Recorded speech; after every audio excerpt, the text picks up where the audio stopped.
Oh, you are? Really throwing me off. Well, you weren't here, but we used to sport this for years. Some of the older guys will remember that, but it was a little more darker then. Ed, how are you? All right, let's go ahead. Let's ask questions. I don't have an opening statement. Can you explain the trade that you made with the Eagles in terms of how it was generated and how the value is? I mean, did you guys Yeah. work up the same trade chart? There was Oh, I don't know. Yeah, I mean, we look at them, they look at them, and we just come to, an agreement. Look, for us, it's an opportunity to get, I think, another good player a year ahead of time for a value that we liked. That's, in a nutshell, what it was. Mickey, who initiated that trade? Who made the first call? Yeah, I think that was Howie. He was looking to, he had 3 first-round picks, and he was looking to shift one to next year. And for you guys shifting one to this year, is that just kind of, you like where your roster's at? You got some guys you like to build around now as opposed to maybe? Yeah, again, I think it's an opportunity to get, a really good player a year before we would get him more narrowly, and I liked the value of what we gave up versus what we got. Was any of that tied to how little you spent in free agency? No, price was also good for- No, not really. Was that the main goal, to get talent Yes. a year? Yeah, I think that's always the main goal for us, right? And I'm not being facetious. I'm saying, yes, you're right. We're trying to, acquire as many good players as we can, and this is another opportunity. You have free agency, you have trades, and you have the draft, and yeah. So this is one of those avenues. Basically a year ahead. Yeah, because we're taking next year's first and converting it to this year's first. Would you say you had, when he called and you decided to make the deal, you had an idea of what you wanted to do with that, or was it just about collecting assets? That was a combination of that. Yeah, a combination of the two. Mickey, did any of it have to do with how your board stacked up? Did you see a lot of value in the top 20 this year in Yeah. particular? Yes. More than, like, you're more. I don't know about more or less. I just, look, there's a group of players that we like that we think are going to be available. As far as I know, it seems like the quarterback class is all over the board with how people have graded and ranked them. Just maybe overall, how do you all feel about the group? Yeah, that's not an area I want to get into. Mickey, when you're looking into making a trade like that, are you guys confident that things are gonna kind of fall the way you want? Do you feel like there's a scenario or two that are very likely gonna play out before you make that deal? Yeah, I mean, yes. It's not foolproof though, but yeah, I mean, we wouldn't make a deal if we didn't think we were going to end up, with a good player in that spot. So, but it's not, it's never foolproof. So you guys earmark And- a handful of guys kind of in this, we'll get it. I'm sorry, say that again? Like, do you earmark like a handful of guys, you're like, okay, one of these 3 or 4 or whatever type of. Yeah. Mickey, how has the process gone without Sean? I mean, obviously Dennis was here and a lot of the staff's here, but Quieter.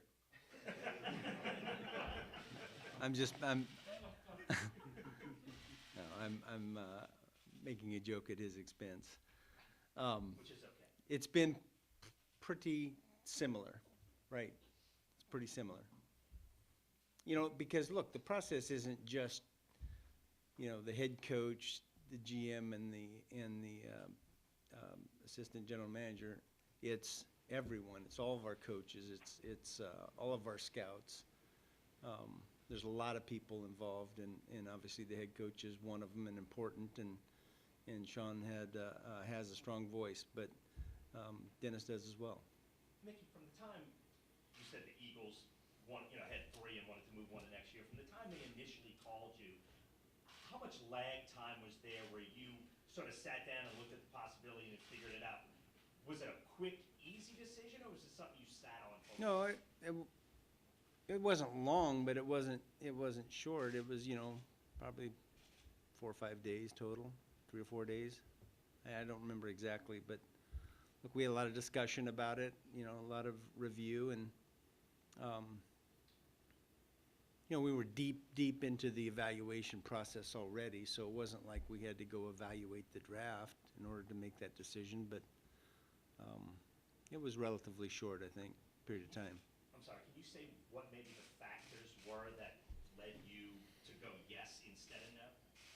Yeah, I think I've already said it. It's an opportunity to get a talented player in our program a year earlier than what we would ordinarily, and it's simple as that. Mickey, what does that say about where you think this team is now? Does that add into the fact that you guys expect to make a playoff run this, I mean, is that something that Yeah. factors into wanting the pick a year early? Maybe a little bit.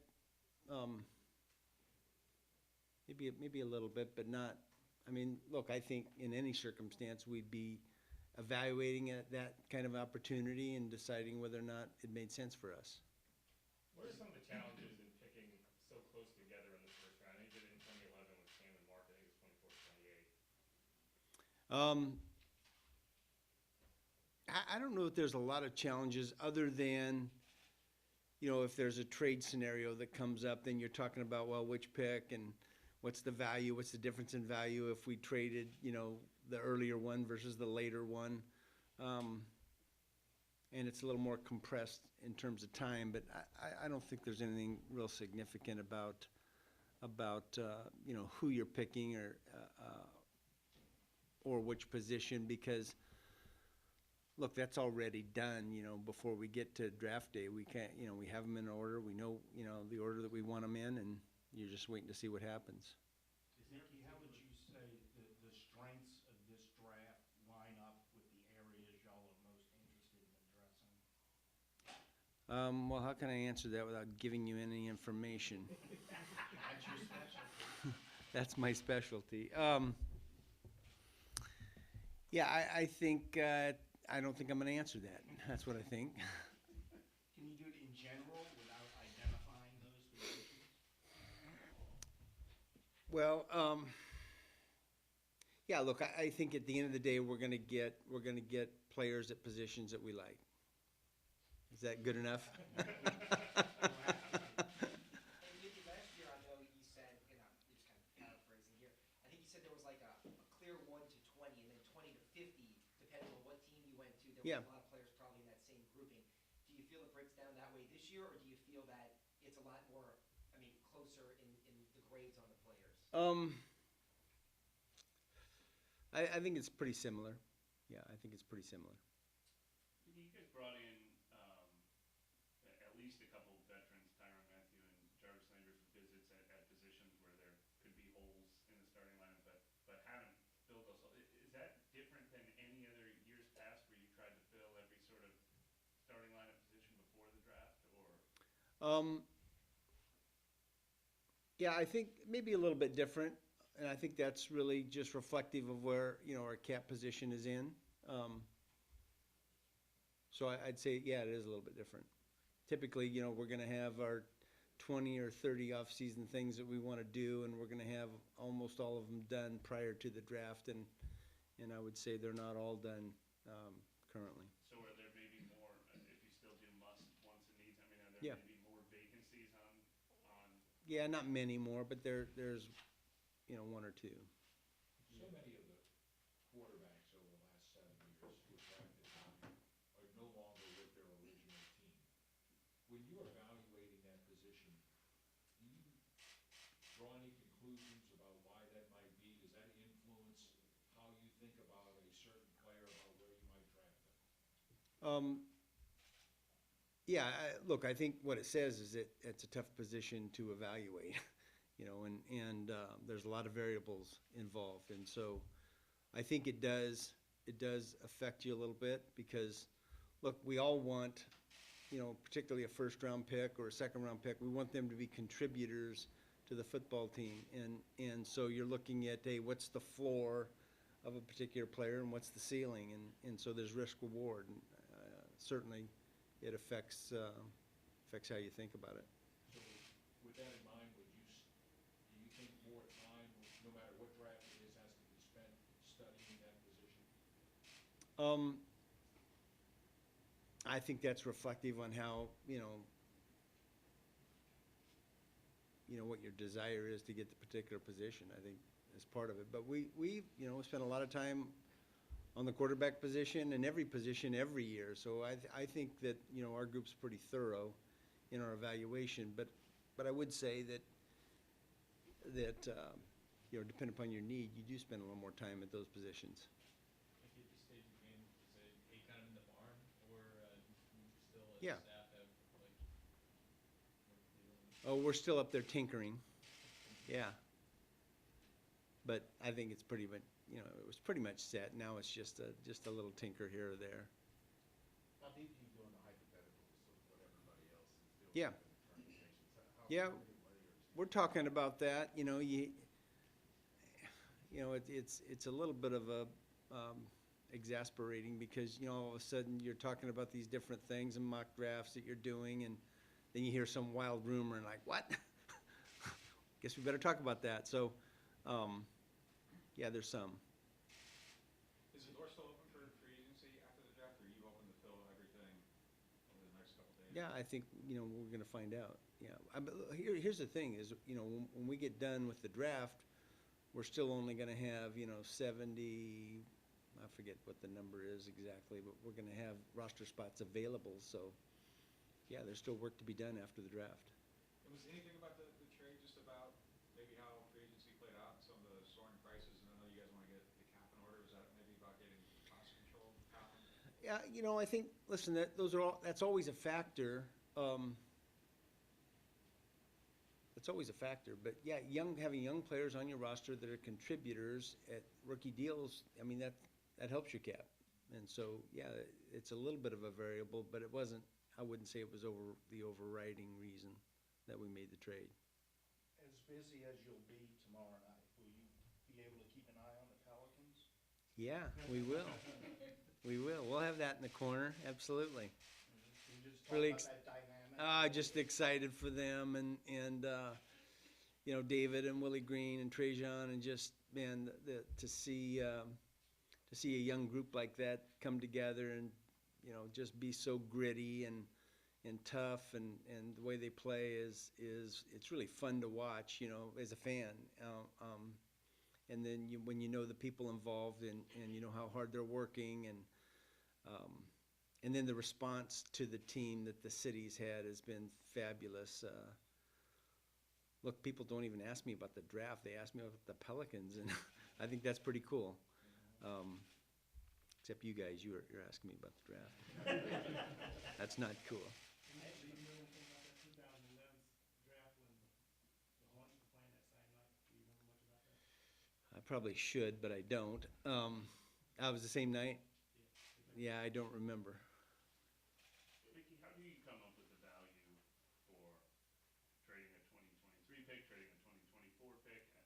Yeah. You know, there's so many different charts that some people say, oh my gosh, the Eagles. Well, the charts don't value, you know, future picks. Right. And so you really, like I have at my fingertips you know, all the trades that are involved with the draft over the last, you know, 14 years. And so you look at that, you look at how people value it. You know, part of that, the mystery of it is you don't know where you're picking in the future. Look, if we, you know, have a successful season and are picking late in the draft, that favors us. And if we don't and we're picking early in the draft, then that's a pretty good deal for Philadelphia. And so that's part of the equation. But the bigger piece is, how does the player perform that we select? Because, you know, for example, if you traded your whole draft away and you got Tom Brady, everybody would say that's a great draft. Now, they wouldn't say that it was a great trade before that happened, but after the fact, they'd say, look, man, look at that. So ultimately, it comes down to who you select and how well that player performs. And, yeah, obviously you're not gonna say whether you plan to package those two picks and make that move up, but does the flexibility that gives you, was that a factor at all in wanting two picks? A little bit, yeah. How much exploration do you guys do before the draft, just about what it might cost to go up, or even if you wanted to go back? Yeah, we're doing a lot of that, both forward and backward. And you guys know how many times I've traded backward. And I'm assuming you identify spots where teams might be willing to, Yeah. right? Well, I think every year, and look, every GM is doing this, is that you're looking at how many spots you can go up for, you know, a price that you can you know, feel comfortable with, and then how many will you go back and feel comfortable about where you're picking and what you're gaining? I mean, that's what we do. And so there's a lot of discussion about that. And, you know, obviously there's lots of teams that say, I'm not really interested in moving. What do you think you guys really haven't traded? Is that traded back? Is that a philosophy, or is it just? No, I don't, it's not really a philosophy. No, it's just the circumstances of where we've been. You moved on from a really good player, a really great player at left tackle. Yeah. The fact that you had Hurst in the building, how much did that, did that Yeah. figure into it at all? A little bit, yeah, a little bit, yes. Listen, Toronto is a fantastic player, still is. He was fantastic for us, both on the field and off the field, and I'm happy that he got a nice contract. I am. I'm disappointed that we couldn't figure out a way to do it. But you know, these are the tough choices that you have to make sometimes. Mickey, does the potential of getting compensated for Sean Payton play into your decision to trade away future assets? No, not really. No. Now I'm pretty confident that if Sean was still our head coach, he'd have been on board and excited to do this, you know, just like I am. Do you ever find the value of like moving up, the cost of it changes, and what do you think some Yeah. of the factors are that? Yeah, I think it's all supply and demand, right? It's all supply and demand. If there's a lot of teams that want to move back, the cost goes down. If there's, you know, a lot of teams that want to move up, the cost goes up. You know, it kind of depends upon, you know, the supply and demand, and then you know, if you've got somebody specifically targeted, and so it's a little bit unique that way. Have your internal mock drafts been harder to build this year than you can remember, especially with the quarterback? Yeah, a little bit. Yeah, I think there's some wild cards. There always are wild cards though, and I think for the most part when we do these mock drafts, we're looking more at worst case scenario for us than we are about. Yeah, for us it's more about, hey, what's the worst case scenario? Doomsday, as Jeff calls it now and then. Are 16 and 19 still pretty good in Yeah. doomsday scenarios? Like, I Yeah. mean, is Yes. this draft deep enough? Yes. Yeah. Does this year's draft kind of feel like, you know, the last 2 years has been just kind of wild with the pandemic 2020, and then last year Yeah. even a little more, do you feel more prepared, kind of better on the Yeah. ground than you've been before? Yes, I do feel like the evaluations and the process has been more thorough than it was a little uneasy, I think, the last 2 years. More uneasy than it usually is, I should say. But, yeah. Is there a bigger pool of draftable prospects this year than years past, and if so, how does that impact you? Boy, you know, I haven't counted. I think there is, but we really haven't sat down and counted, you know, the numbers. You know, last year there was fewer, and I think that at the end of the day impacted the end of the draft and the college free agent process more than the upper rounds of the draft. And so my suspicion is that it'll do the opposite this year. Do you all still feel like you need to add some offensive explosiveness regardless of position, whether that's through the draft or free agency? Yeah, we always feel that way, though. I mean, yeah, sure. I mean, but I think we always feel that way. Okay, thank you all. Well done. So who's going to the Pelicans game tomorrow night, and who's coming to the draft? No answers? Where I feel like I could be in one of the two places. Yeah, there you go. Okay, thank you all.